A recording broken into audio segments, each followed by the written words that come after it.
Então, gente, bom dia a todos. Parece que deu uma desconfigurada aqui no PowerPoint, mas na verdade eu não sei o que são esses quadrinhos.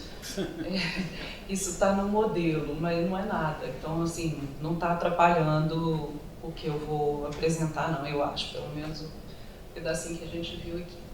Então, vou tentar falar um pouquinho mais rápido, apresentar para vocês o projeto que eu estou desenvolvendo como professora residente no IEAT, né? Comecei em agosto de 2018 e, na verdade, o meu título aqui é História, Memória e Pós-Memória, Possibilidades para a Formação Crítica. É aí que está faltando, né? Que é de professores de línguas. Então, assim, com esse projeto eu comecei a desenvolver no final de 2017, quando eu fiz a proposta para professora residente no IEAT e submeti também o mesmo projeto ao CNPq e consegui a bolsa de produtividade. Então, nós estamos assim, na metade de 2019, né? Já vou aqui tentar salvar a minha face, como dizem os analistas de discurso. É ainda um projeto em desenvolvimento e tem muito pouco, aliás, resultados praticamente nenhum, né? Apenas uma coleta de dados e algumas análises prévias. Então, eu vou começar pela minha área, né? Eu sou professora da Faculdade de Letras, trabalho com linguística aplicada, que é o que está faltando aí nos quadradinhos também, é linguística aplicada, que é uma área, por natureza, transdisciplinar ou interdisciplinar, para quem preferir, né? Aí quem vai falar isso é o Alasdair Pennycook, que é um dos maiores teóricos da nossa área hoje, na área de linguística aplicada. Isso é de um livro de 2001, então, assim, a gente vê que é uma discussão que já está um pouco antiga, assim, né? Já está... não tem mais o que se discutir sobre isso. A linguística aplicada é, por natureza, inter e transdisciplinar e não se discute isso mais. O foco principal dos estudos da linguística aplicada são os estudos da língua ou das línguas, né? E essa intricada relação entre linguagem, discurso, conhecimento e, principalmente, hoje em dia, a questão do poder, quando a gente vai chegar na linguística aplicada crítica e nos estudos críticos de formação de professores e de ensino de línguas, que é especificamente a minha área e a área que eu pesquiso atualmente. Eu sou professora de inglês, né? Trabalho especificamente com formação de professores de inglês, mas isso não impede que eu circule por outras formações de outros professores de outras línguas, né? E também o Pennycook vai falar também que a linguística aplicada é considerada uma praxis em movimento e as investigações da área estão sempre mudando, né? Eu vou mostrar um pouquinho isso aqui quando eu falar das viradas mais para frente.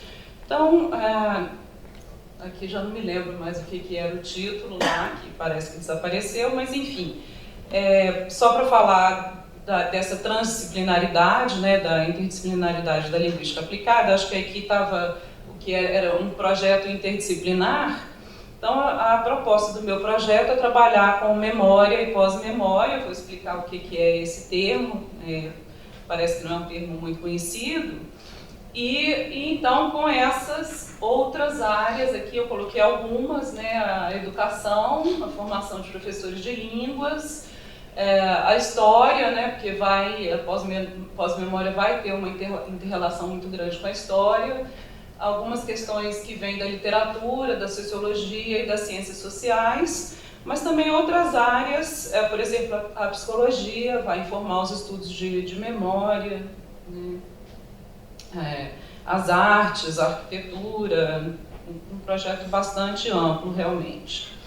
Então, para começar aí com a questão da memória, né, Oliveira, no texto de 2018, vai dizer que a temática da memória tem vindo a despertar interesse nas ciências sociais desde há vários séculos, mas foi no século XX que esta se transformou num dos conceitos centrais e de maior destaque desta área de estudo. Então aqui ele está falando especificamente das ciências sociais, mas eu quero expandir essa afirmação para outras áreas do conhecimento. A gente vê que as questões de memória estão realmente em foco, né, na literatura, na psicologia, nas ciências sociais, e o que eu estou tentando fazer é trazer esse foco na memória para os estudos na linguística aplicada e principalmente na linguística aplicada crítica.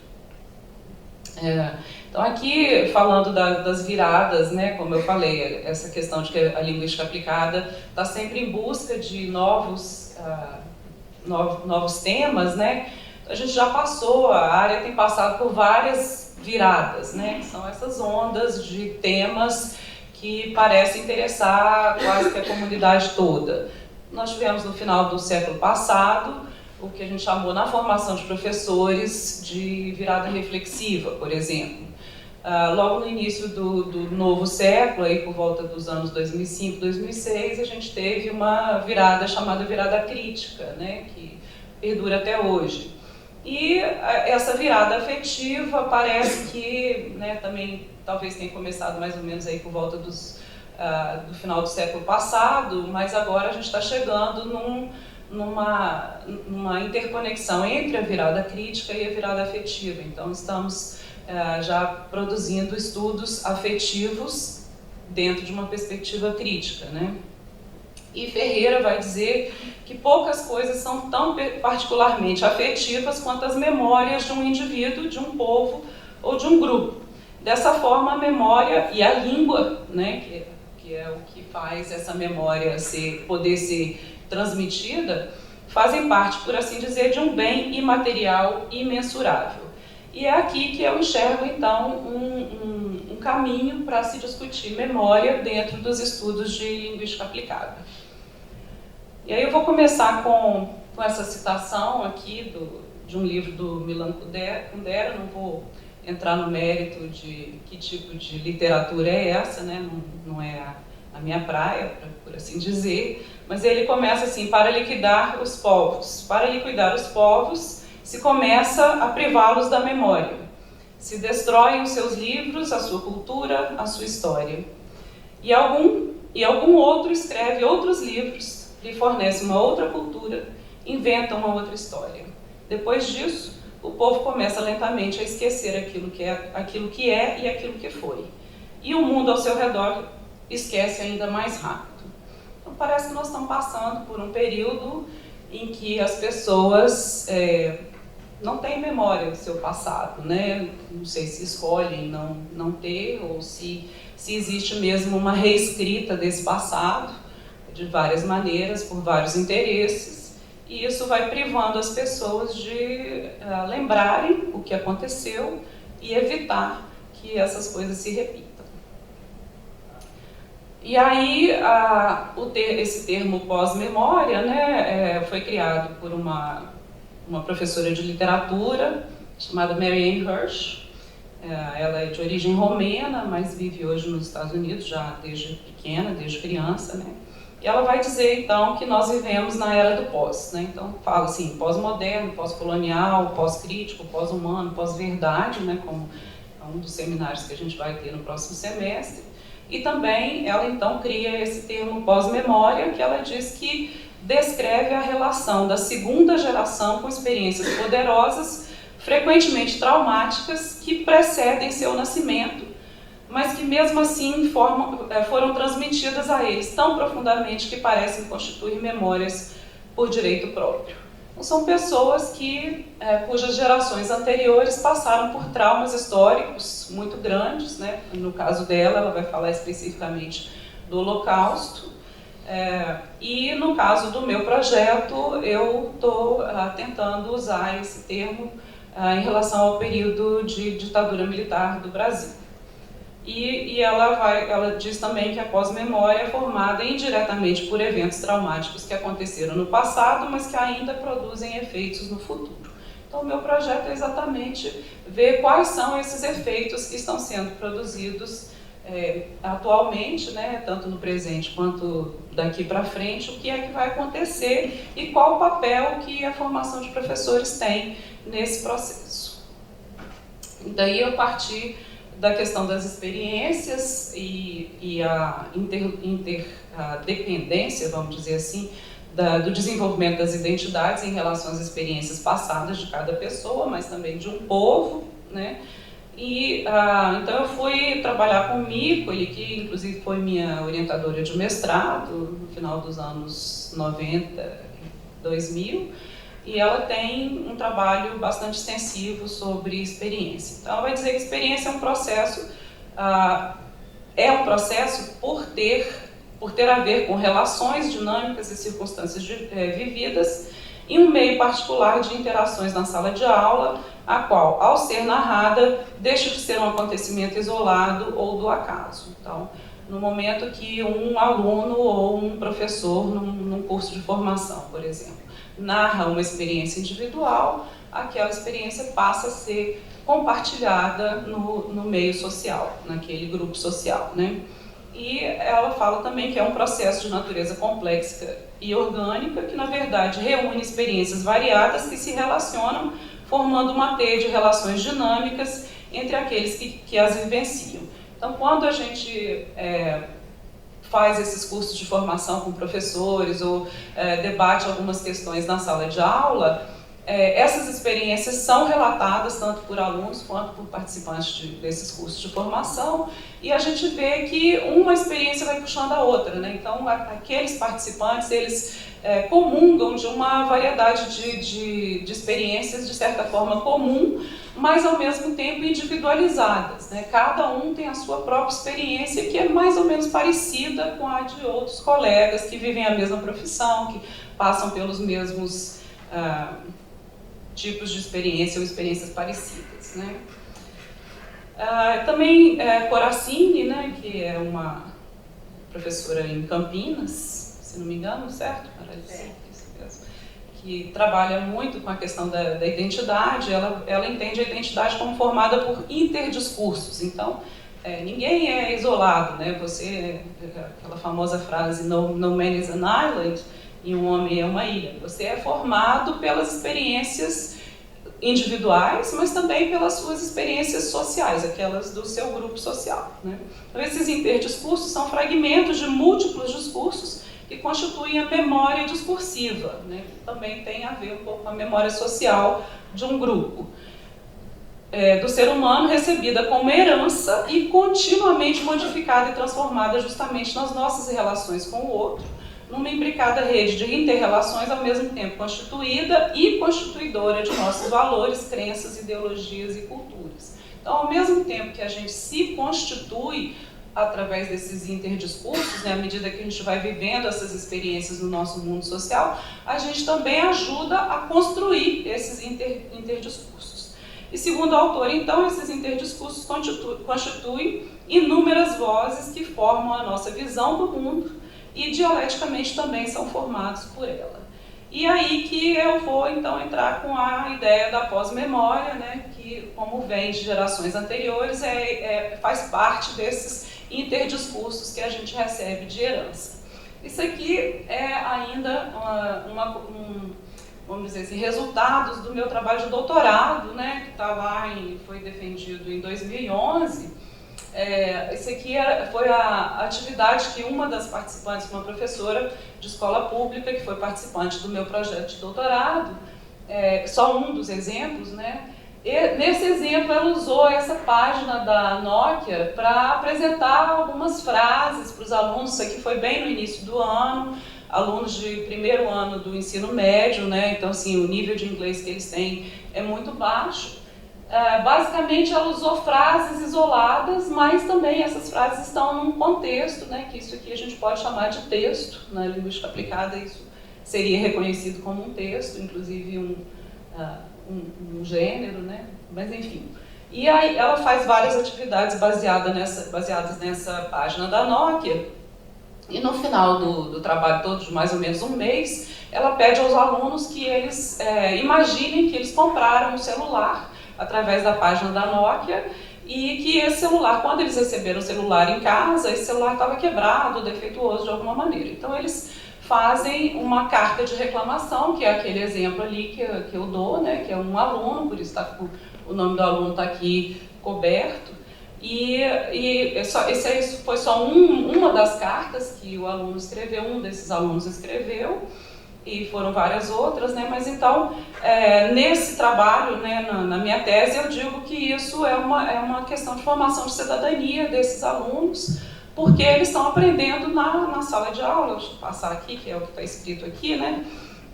Então, eles estão aprendendo na sala de aula como reclamar, como se colocar frente a uma grande empresa, né? A Nokia é uma empresa internacional, mas é uma maneira deles conseguirem exercer essa prática antes de chegar na vida social, né? Na vida real, vamos dizer. E aí, eu levei esse trabalho para o Canadá em 2008, e uma pessoa na plateia me perguntou assim, mas por que isso é crítico?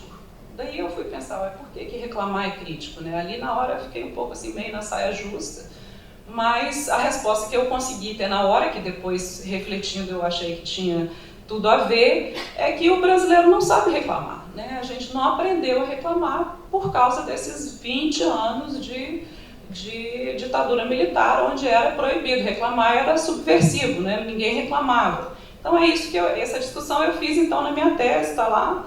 Né, esse tipo de atividade revela-se importante em nossa sociedade atual devido ao longo tempo de dominação política enfrentado pelo Brasil durante o período de ditadura militar. E aí eu vou dizer que a parcela da população brasileira que era jovem ou adulta à época da repressão militar não aprendeu a reclamar e sim a se conformar com o status quo, né, com o que quer que fosse. E as gerações posteriores, né, os nossos alunos hoje, eles têm contato com essas gerações conformistas, vamos dizer assim. Então é importante a gente ter na sala de aula uma prática anticonformista que leve esses alunos que estão num ambiente seguro ali de sala de aula para aprender a ter essas habilidades críticas e práticas menos conformistas, né? Não vou ler o texto todo para a gente ganhar tempo. E aí, eu, sem querer, descobri esse termo pós-memória. Né? Então eu resolvi juntar isso tudo e fazer um projeto transdisciplinar, e então é por isso que eu estou aqui como professora residente do IEAT. Eu aproveito para agradecer o espaço que eu tive, o espaço e o tempo que eu tive no IEAT para desenvolver essa pesquisa, né? Então, memória e pós-memória, assim, parecem estar interligadas por nossas experiências de vida e por nossas relações com o outro. E nesse texto do Araújo Gonçalves, um texto de 2012, eles vão falar desses regimes ditatoriais da América Latina, no Chile, Argentina, Bolívia, Venezuela, República, vários outros países da América Latina tiveram ditaduras militares, né? Eles não falam do Brasil, provavelmente porque não leem em português, não sei, né? Estou imaginando, né? E Almeida vai falar, então, assim, memória está situada num verdadeiro conflito entre lembrar e esquecer. O que é que nós queremos lembrar e o que é que nós queremos esquecer, né? E como que isso é como se fosse uma moeda de dois lados, né? Ou você tem que esquecer alguma coisa para poder lembrar de outras coisas e vice-versa, né? E como que a gente, então, como que eu estou tentando juntar essas questões de pós-memória e educação crítica de professores de línguas? Como eu falei, é um projeto ainda em andamento, eu estou só no primeiro ano e considero que um ano é muito pouco para fazer um estudo mais profundo sobre o assunto, né? Então, o conceito de pós-memória tem sido usado em várias áreas do conhecimento, principalmente no campo das humanidades. Eu encontrei o termo em textos de sociologia, de história, de literatura, em textos da educação como área geral, né? Não na linguística aplicada do inglês, vamos dizer assim. No direito, né, vocês vão assistir daqui a pouco a apresentação do colega o Emílio, que também vai falar dessa questão da justiça de transição, que tem um pouco a ver. E no ensino de línguas não tinha nada, né? O ensino de línguas tem essa aura neutra, assim, que a gente só tem que ensinar gramática e vocabulário, e os alunos vão aprender gramática e vocabulário. E esse negócio de estudar história, memória, é lá para as outras áreas do conhecimento, né? Bom, então, isso aqui foi uma apresentação que eu fiz com a minha aluna de iniciação científica, a Mariana Coura. Ela não está aqui, mas essas imagens foi uma pescaria que ela fez no Google, baseado num texto da Valquíria Montemor, onde ela vai dizer que todo professor tem um pouco de jesuíta, um pouco de colonizador e um pouco de ditador, né? Essa primeira imagem seria o professor jesuíta, aquele que quer iluminar os alunos. O outro é o colonizador, né, que está impondo a sua língua, e o professor ditador, que exige silêncio, que o aluno não pode se movimentar na sala de aula, etc. Também a professora Leina Jucá, da UFOP, ela, no trabalho de doutorado dela, ela vai falar de questões de colonialismo, colonialidade na formação dos professores de línguas, especificamente no Brasil, e ela vai dizer essa frase: a história nos habita. Então, a formação dos professores de línguas no Brasil tem tudo a ver com a nossa história, né? Ela faz uma longa explicação sobre isso aí. E a proposta do projeto, então, mais uma vez, eu não vou ler aqui, que eu já falei várias vezes, então seria juntar todas essas questões dentro da formação de professores de línguas.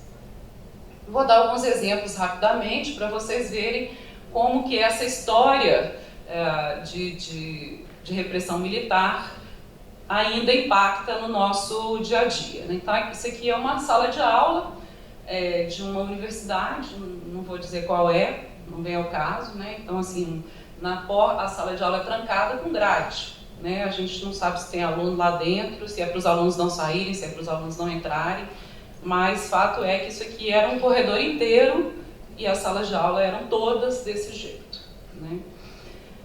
Numa coleta que a gente começou a fazer, aqui foi um trabalho que eu desenvolvi com a professora Érica Caetano, que hoje é minha colega na Faculdade de Letras, mas na época, quando ela começou também a trabalhar com esse assunto ano passado, ela era minha pós-doc. A gente fez uma coleta com os alunos dela e esse é um dos exemplos. O aluno fala assim: os professores, assim como na ditadura militar, ainda trabalham com linearidade, ainda houve-se relatos de professores que trabalham de forma autoritária. Aí ele vai dizer: eu como aluno tive, por exemplo, uma professora que nos fazia orar todos os dias antes da aula. Não era uma escola religiosa. E aí ele diz que ele não quer cometer os mesmos erros dos professores que ele teve, né? A gente tem outros relatos também de outros alunos que dizem que tinham que cantar o hino todo dia, ou pelo menos uma vez por semana, e coisas desse tipo. Então, assim, já chegando no final, né, que acho que o meu tempo também já está se esgotando, como que praticamente o que eu fiz nesse um ano foi uma revisão da literatura que eu poderia e ainda posso no futuro aplicar aos meus estudos na linguística aplicada, né? Então, por exemplo, Henry Giroux, ele vai ter um texto muito interessante dele, de 2005, que ele vai falar da educação depois de Abu Ghraib. É um texto inspirado num famoso texto do Adorno, que fala da educação depois de Auschwitz. Então, o Giroux fala que hoje em dia o que a gente tem é essas tendências à hipermasculinidade, rituais de violência diária, como a gente viu ontem, né, na palestra sobre violência na literatura, essa inabilidade de se identificar com o outro é o outro, e é ele que está sofrendo, então eu não tenho nada com isso, né? E essas ideologias de repressão do Estado e suas ilusões do Império. Ele vai falar isso tudo baseado naquelas fotos de tortura que vazaram da prisão de Abu Ghraib, não sei se vocês se lembram. E ele diz, então, em relação à educação, que a autorreflexão e a vontade de resistir às forças materiais e simbólicas da dominação são centrais para uma educação que se recusa a repetir os horrores do passado e se engaja nas possibilidades do futuro.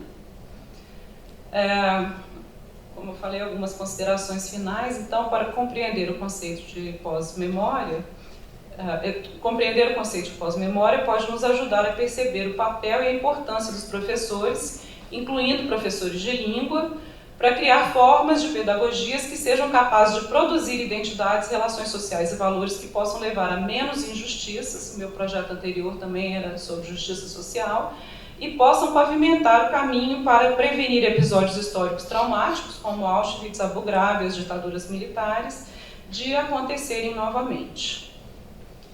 E eu gosto muito dessa frase de Jorge Ribeiro, é uma revista sobre pós-memória, esse texto é a introdução da revista. Eles vão dizer que lembrar é um ato de recuperação, de reavaliação, que pressupõe a possibilidade de interlocução crítica com o passado.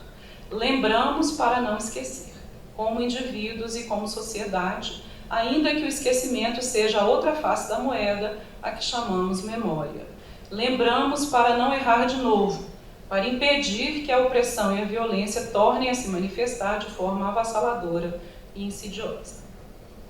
E num texto que eu publiquei com a Érica Caetano, como eu falei, que hoje é minha colega, a gente terminou o texto com essa frase, né? Perceber a conexão entre certas condutas profundamente arraigadas nas práticas de ensino de línguas e o conceito de pós-memória pode levar a novas perspectivas para a formação do professor de línguas, perspectivas que podem nos ajudar a nunca esquecer as atrocidades cometidas durante a ditadura militar, nunca silenciar novamente e nunca repetir. Lembrando que a ditadura militar está sendo considerada um movimento que não teve grandes efeitos. Isso aqui eu encontrei no Facebook, mas achei que era relevante. Então, esse é uma propaganda dessa instituição, da Logical Indian, que, se não me engano, é uma instituição canadense, mas de repercussão mundial. Eles vão dizer que a educação não é memorizar que Hitler matou 6 milhões de judeus. A educação é compreender como milhões de alemães ordinários, comuns, foram convencidos de que isso era necessário. A educação é aprender como reconhecer os sinais da história se repetindo atualmente, no presente. E aí eu trouxe essas imagens, que isso aqui foi da época do impeachment da Dilma e aqueles movimentos que a gente viu pelo Brasil inteiro. E aqui uma imagem do dia que o atual presidente foi eleito, das comemorações pela eleição dele. E essa é uma imagem, uma foto que eu tirei na Citadelle do Quebec, que me impressionou muito essa frase, Je me souviens significa simplesmente eu me lembro, quer dizer, se eu me lembro, eu não vou repetir. Muito obrigada.